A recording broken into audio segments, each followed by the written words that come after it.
है ना, बिंब तो एक ही है।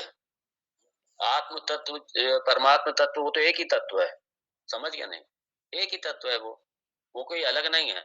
लेकिन क्या होता है, जैसे वही आत्म तत्व, वही परमात्म तत्व, वही चित तत्व है, जब वो इस सारी सृष्टि में प्रतिबिंबित होता है, सारी सृष्टि में प्रतिबिंबित होता है, तो सारी सृष्टि हमें चैतन्यवत दिखाई पड़ती है।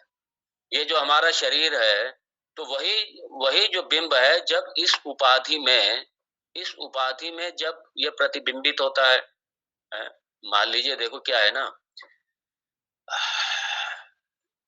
ये जो सूक्ष्म शरीर है, सूक्ष्म शरीर की जो बुद्धि तत्व है, बुद्धि अंश है, उस बुद्धि में ये बिंब का प्रतिबिंब पड़ता है।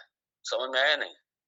तो ये जो बिंब का प्रतिबिंब पड़ता है, और ये है, जैसे इसमें प्रतिबिंब पड़ा, यही प्रतिबिंब जो है यही जीव हो जाता है। समझ में आया नहीं? यही जीव हो जाता है। और जब वो सृष्टि में पूरे जगत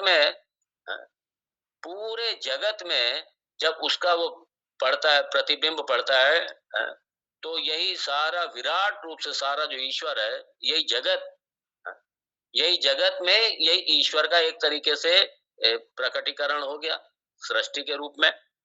और जब हमारी उपाधि में पड़ा, हमारे सूक्ष्म शरीर में जब ये प्रतिबिंब पड़ा, तो मालूम ये पड़ा कि वही जीव हो गया। तो जो व्यष्टि शरीर है, उस दृष्टि से वही जीव हो गया, और जो समष्टि शरीर है, उस दृष्टि से वही जो ब्रह्म है, जो निर्गुण ब्रह्म है, वही आकर के ईश्वर हो गया। समझ में आया अब आपकी नहीं आया?